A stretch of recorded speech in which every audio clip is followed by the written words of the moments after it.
So welcome everybody to this Linaro Virtual Connect. We are here with our presentation, Trust Ain't Easy, Challenges of TE Security. I'm Christopher Mune, and we are doing this work both together with my friend Nick Timmers. And we're going to discuss about the challenges that anybody implementing a TE or a TE-based product may encounter nowadays, as extracted by from our experience. This is a bit of the overview and a bit of introduction, slightly and quickly. And we are going to dive without further ado in the challenges for TEs and just a little bit of wrap up and conclusion to summarize a bit of our journey. And finally, in the end, also, we are going to have Q&A. Please feel free to drop them in chat or in QA. I'm pretty sure that we are going to take care of them. A bit of introduction is Cristoforo and Nick. We are co-founder at Realize, a company that works in embedded device security, and we have been working with this field for like 25 years, and we like to stay in between the hardware and the software boundaries. So we actually like to stay where these two boundaries, these two domains meet. And we've been analyzing and testing TEs for the last 10 years, both on the hardware and on the software side. The first challenge that we think it's coming up, may come up for people who are maybe new to TEs or even just even seasoned about, it's an incorrect perspective. Let's go dive directly with an example. The definition, what is the definition of a TE? Well, everybody would just go and look on Wikipedia and will find out that it's designed, it's intended to be a processor feature. Actually, it's a secure area of a main processor. Well, we actually think that this is mostly incorrect. And let's have a look at our TE reference model just to have an idea why this may be incorrect. And it's not only a CPU level feature, of course.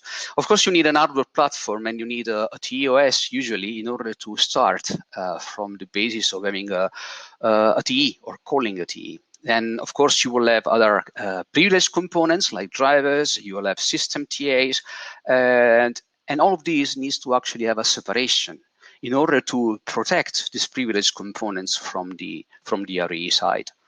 And of course, you will have a use case which is typically implemented in trusted application. By the way, this is usually where the assets are, in the trusted application and not necessarily in the privileged components.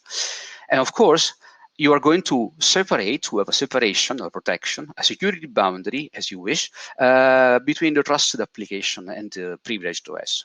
You may have another use case and you also want to protect that with another separation, of course. So these basically are the three main separations that a TE must have in order to be called a modern TE.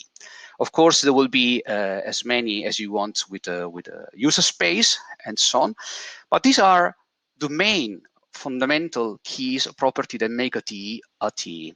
And of course, you need to have some hardware separation primitives offered by the hardware platform in order to separate execution, to separate memory, to separate the I/O, and also to separate the IP, the hardware IPs. We are going to see why this is important.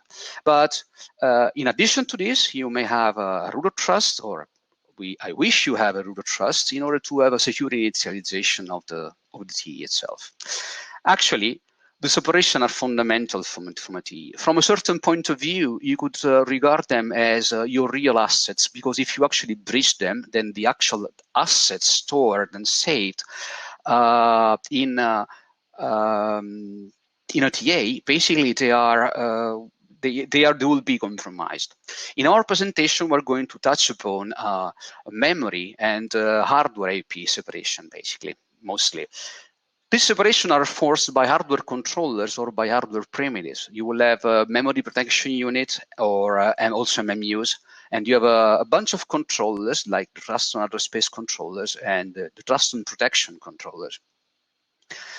In all of this, basically, in all this complexity, which is not anymore just a CPU level features, pointers, like pointers to memory addresses, pointers be dereferenced, are historically causing headaches.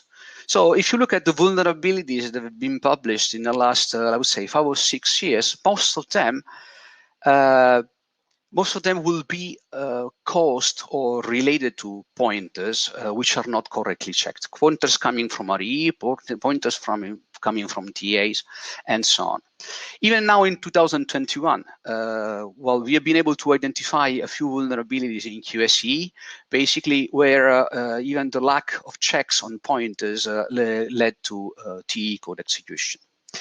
So one of the issues that is there is that checking memory pointer. So how difficult can it be in order to check such pointers in 2021?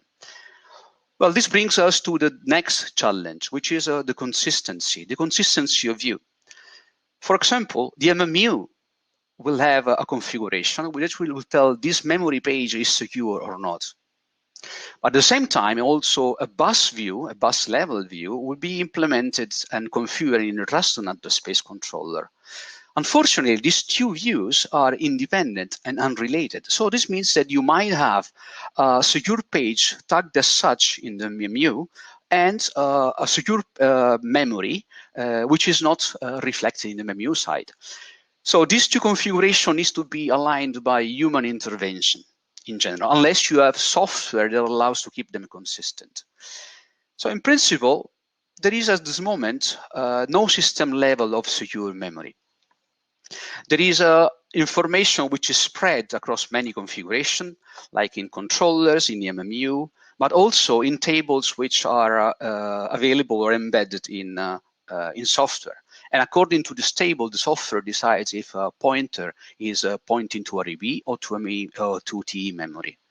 There is no dedicated functionality to determine what's RE and TE memory. There is no such a unified view, SOC level, that says, given a certain address, if it belongs to TE or RE.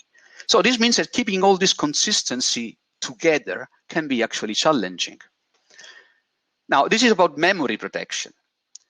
Now, if you add on top of that you still need to model your threat properly, this can be hard in a way. Because let's try to figure out one example. Let's try to see, for example, how not everything is memory related, although allows to attack memory. For example, you may have a design where some IP have unrestricted access to memory, either because, let's say, they are marked as secure, but they can still be operated by anybody, or because for some reason, their access is not filtered. Let's think about a DMA-capable engine which can be used to access across boundaries. In principle, an RE could control a DMA engine with secure access or an unfiltered DMA engine in order to copy memory between REOS and the TOS. So your memory, your pointers are perfectly fine, but your design have not properly implemented what we call an hardware IP separation, such as decided to which world, if to the T or the RE, the hardware IP belongs, the DMA engine belongs, and even more, who can actually operate that, the privileges of that. So this is more common than you may think. So by using the hardware, leveraging the hardware in order to bypass memory. There is also another case where also the TAs could actually use such mechanism. Let's go directly to one example. The Ledger Nano crypto wallet, for example, had a very nicely implemented memory separation. So this means that the Ethereum app could not get the key stored in the Bitcoin app. But the Ethereum app could, like any other app, could derive those keys from the crypto engine. So that any app could actually ask to the crypto engine, hey, please derive me the keys for this app.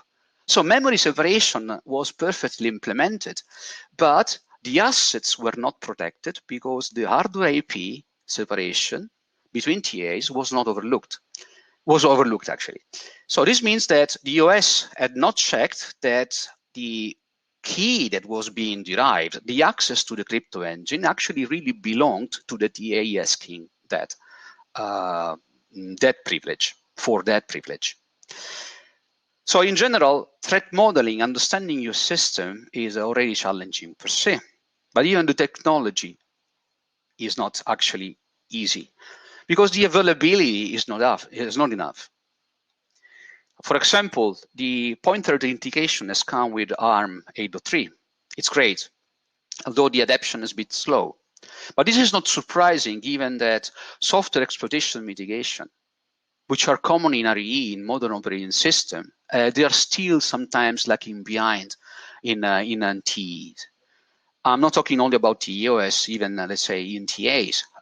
You may not find ASLR or protection of executable memory, which are also writable, canaries, cookies. So in general, even this mitigation, which have been known since between 10 and 20 years, they may not be available in common TEs. Even more, even if you have these security features, you may wonder if they are really secure.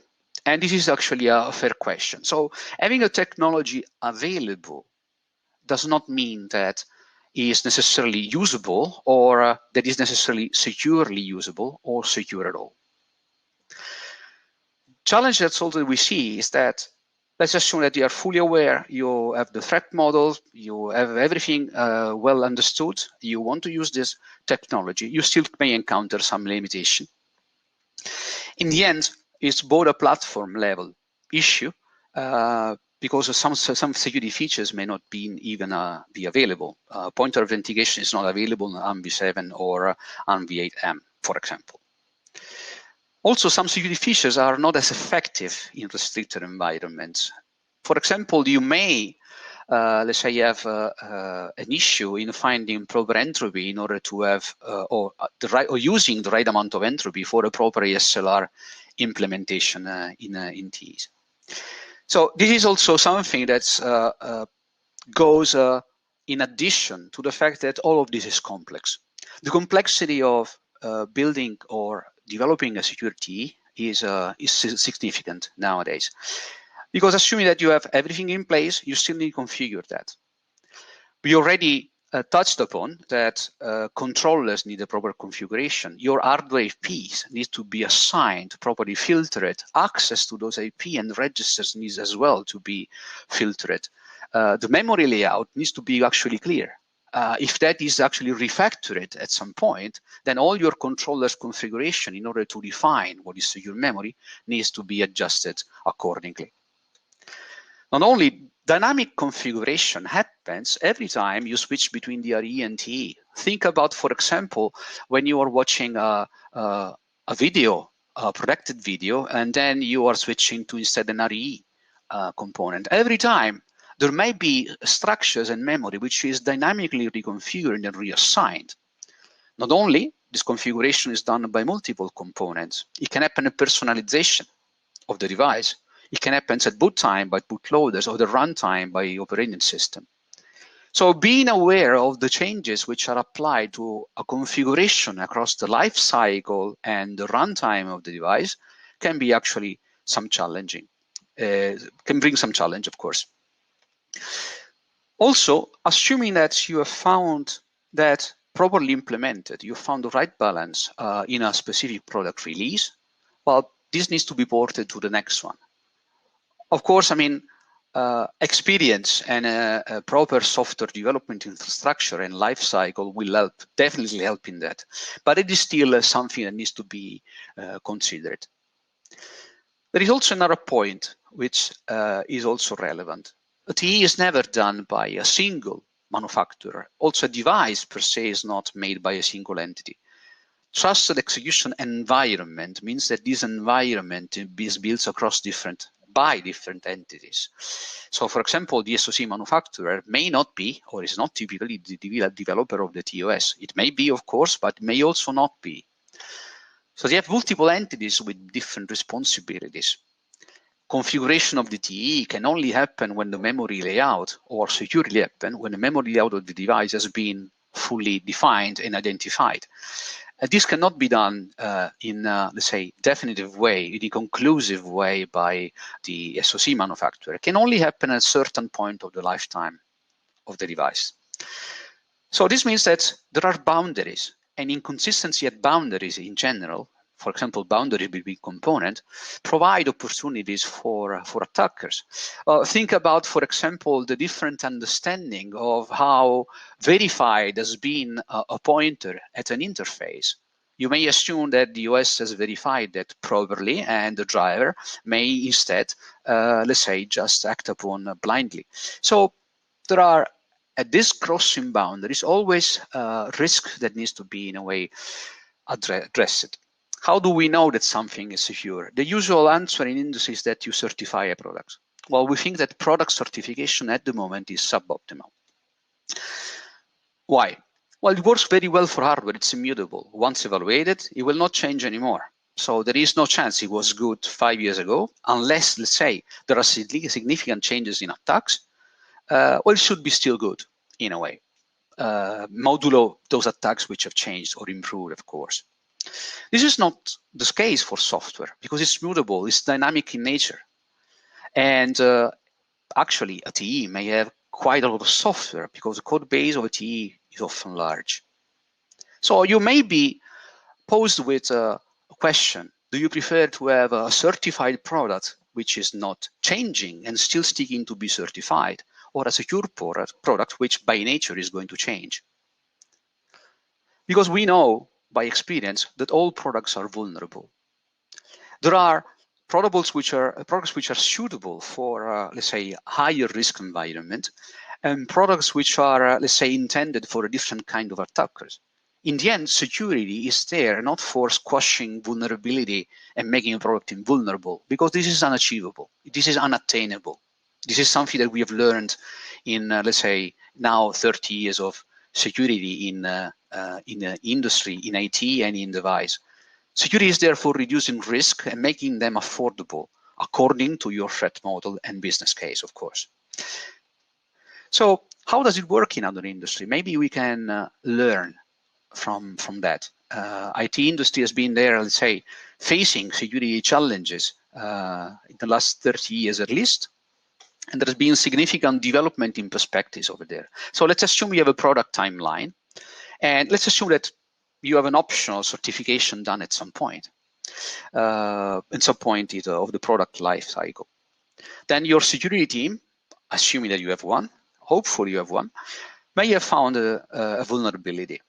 And the natural course of this is that there is a fix and update release. Keep in mind that finding a vulnerability is not a sign of a bad product. It's a sign of a product which is alive.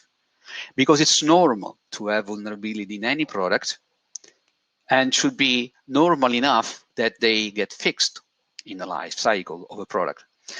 So this is a lesson which has been well understood in the IT security environment, to the point that basically now there are attackers which issued 0 days, find vulnerabilities, and the product becomes vulnerable from that point on. Again, hopefully your security team is going to analyze and propose a patch and have an update release. So the windows of exposure is this product is between the vulnerability, let's say, point in time where the vulnerability has been known and where the product has been released, assuming that this release can be adopted by end user, of course. But let's, for simplicity, think that this is a window of exposure. So this is a metric that allows you to say, hey, this is going well or this is not going well. A metric for what?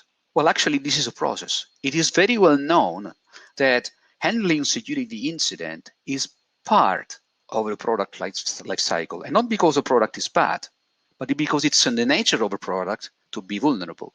If we were at the situation where we could say, hey, this is invulnerable, this is secure, well, probably we would be only telling a very big lie here. Because part of having a secure product is keeping a product secure.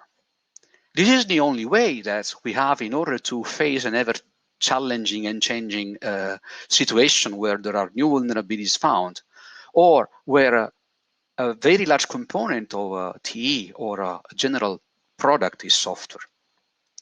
So let's try to have a few provoking thoughts over here. Handling security incident then should be the new normal. It should be normal to do so. But this needs a well-defined process. At the moment, we certify products at a certain point of their lifetime. But why don't we evaluate and certify that process?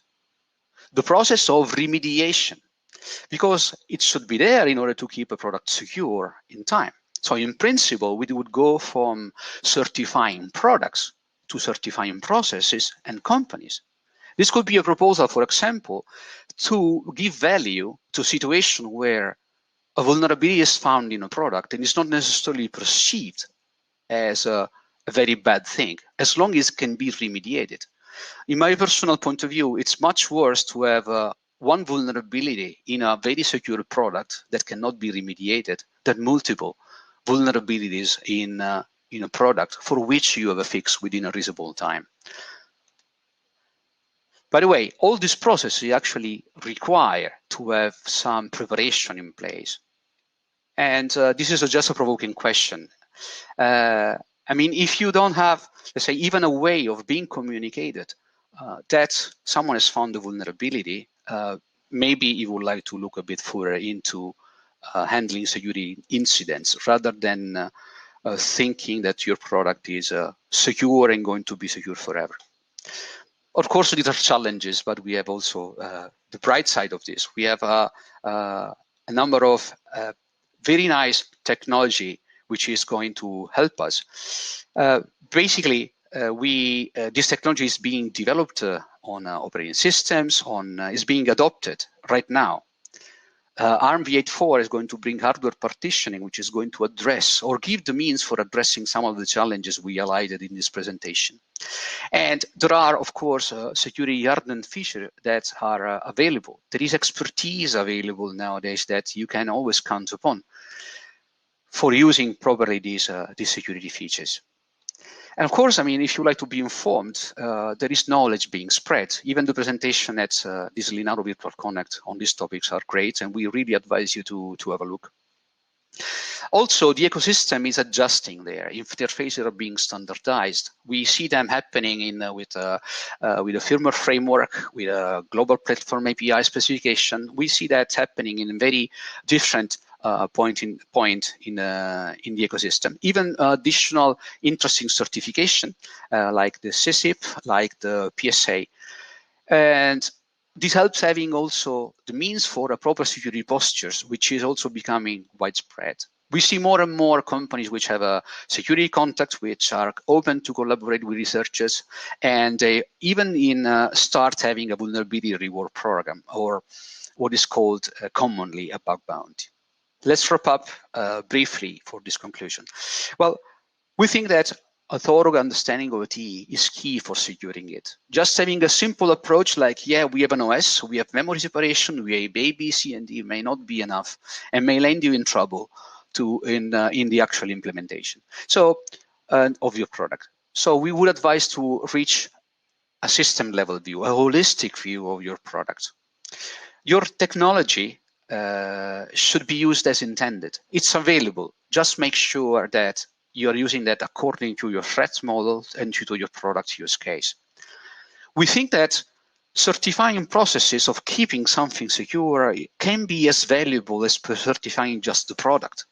So we would really advise to at least have this discussion. If we as an industry, we also valuable, we think that it's valuable to keep a product secure and as part of the nature of product security. We think that in this important lesson can be learned from other industries.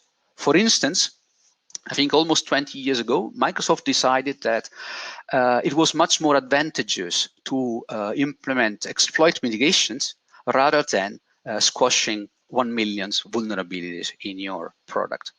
I think that we can learn from all this perspective and so on. And before we end, if you would like to know more, we have, let's say, trainings on TE Secure Boot. There's going to have to come a week where we are going to deliver this training. And if you want to know more about our research and some point of view, please visit our blog. And now we are ready for questions. Okay, what was the first implementation of TE? Oh, that's a good point. So I think that everybody could, let's say, mark the birth of the word TE, maybe with Truston. And I think that I encountered the first time in around 2005 or something like that. It was one of the first prototypes. But the TE in terms of an environment which is secure, where there is a separation between an RE and TE as a concept, may be much earlier than that. So depending what you call a TE. If TE is trust zone, I think that maybe we should regard at mid-2000 one of the first pre-implementation. And I may be wrong on this, of course. I mean, I would even advise, I really want to learn about this, of course.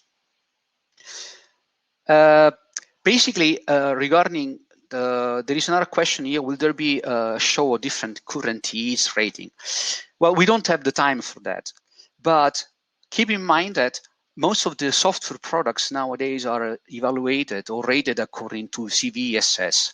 Well, we think that having a more product view or attack-related view would be much more beneficial. For example, there is the JS methodology has been used for smart card, which evaluates an attack regarding how much effort, how much means, what is the cost that you need to put into. So how difficult or how expensive it would be for an attacker to perform the attack. So this is another view for rating, let's say, attacks. And we think that this may be more interesting for a TE in general, and not only the CVSS score for an attack.